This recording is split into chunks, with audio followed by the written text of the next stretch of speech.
Hi, Romans here and welcome to another music review. I review every album from a viewpoint of a musician, as I'm a singer, songwriter and a bass player for my own group Jakobej.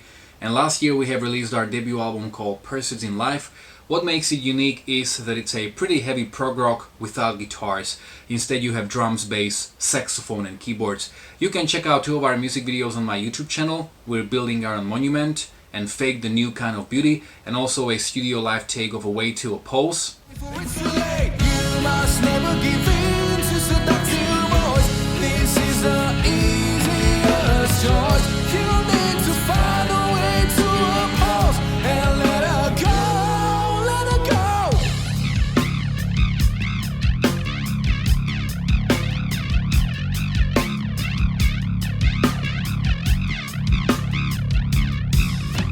In the description of all these videos you will find all the information about where is the record available. It's available on all digital platforms like Spotify, Tidal, Deezer, Bandcamp, but also in this digipack version of a CD with a very beautifully illustrated 20 pages long booklet. So in case you want one, all you need to do is contact me via an email, on Facebook, on Instagram, or you can get one through Bandcamp.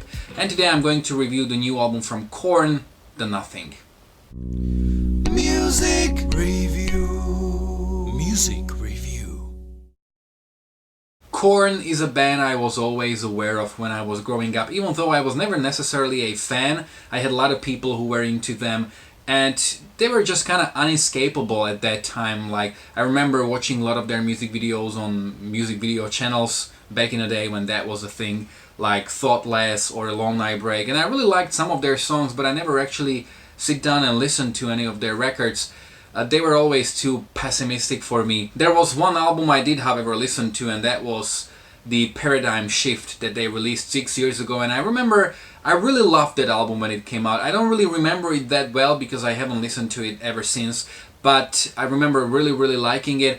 And I've heard a couple of singles from the new album and I was pretty impressed, so I was like, okay, let's go into this new album and let's give it a listen. And I wouldn't be doing this review if I didn't enjoy the album. Also, a little trivia before I start.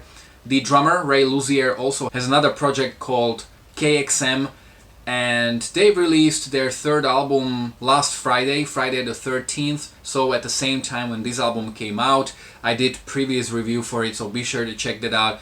Okay, so the new album, The Nothing, I've heard it 5 times as of now, so let's dive right into the review. The album opens up with an intro called The End Begins, where we hear some bagpipes, and we also hear Jonathan Davis sort of like crying, and this is because prior to releasing and making this record he lost his wife, and he had a couple of like nervous or emotional breakdowns in the studio, and the ending of this song actually has one of those there, so it's not some kind of a act, it's not pretending, it's the real thing, so we can feel the emotion. And also this intro kind of sets the emotional tone for the whole record.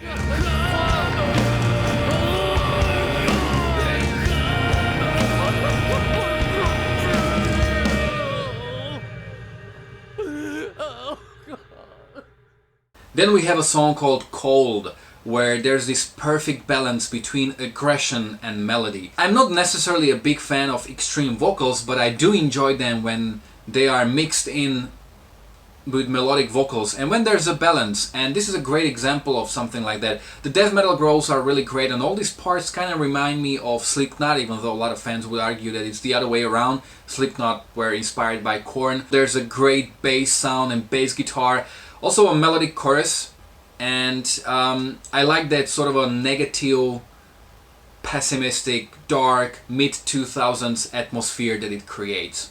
The broken in flames, they call out my name. They dance in my dreams while I scream out in pain.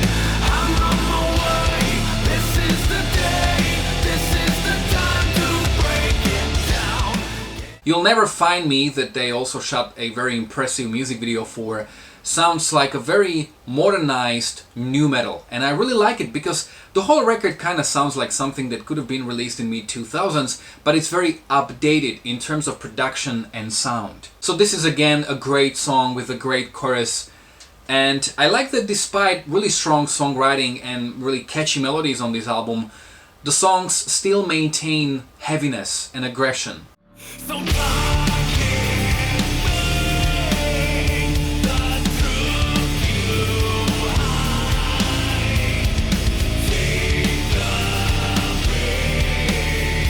The Darkness is Revealing is again heavy but melodic song, and I like that the last minute of the song is only heavy. We hear some growls and some aggression, and it kind of makes the song unpredictable. Then Idiosyncrasy, oh, that bass is just mwah.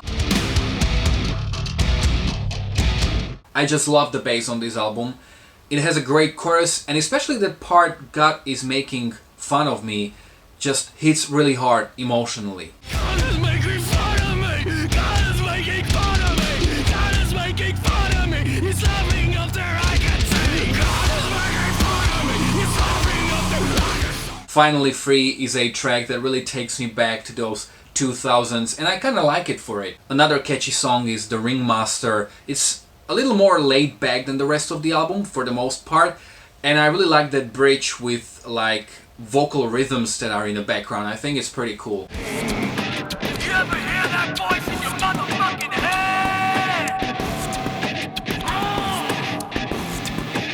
Harder is another heavier song, and it's especially the bridge and the interlude that make the song stand apart.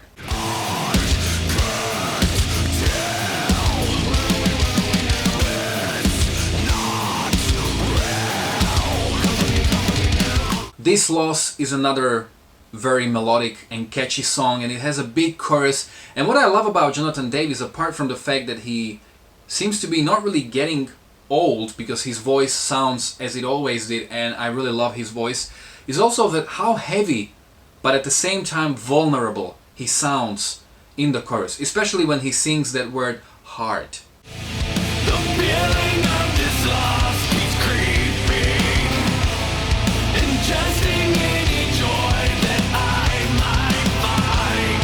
It's tearing at my heart. It's killing.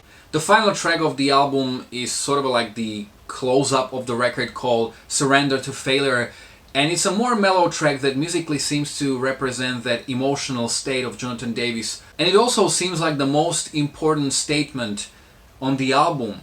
Like the whole record sort of feels like a conceptual record in that we follow the Jonathan's path since his wife had died, and we see how much he struggles. There's a lot of grief, sadness, but it's all covered in aggression, depression, in self-pity. But at the end we hear this one line repeated, I failed, and I kind of feel like at the end he's accepting his fate, because no matter what happens, no matter who you are, and no matter how sad you are, it won't change what happened.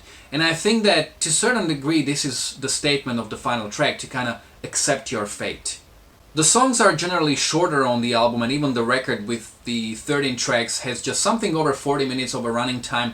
But if you watch my reviews, you know that I prefer records that are shorter, and I think that the length actually is beneficial for the album. The whole band sounds amazing, there are great musicians, the production is great.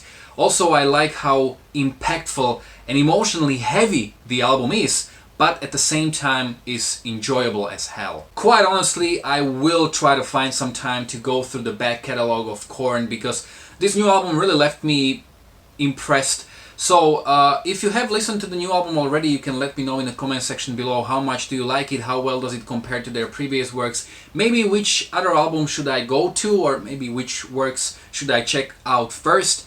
You can follow me on Facebook or on Instagram. You can find links to both in the description of this video below. If you like this review, don't forget to like, to share, to subscribe.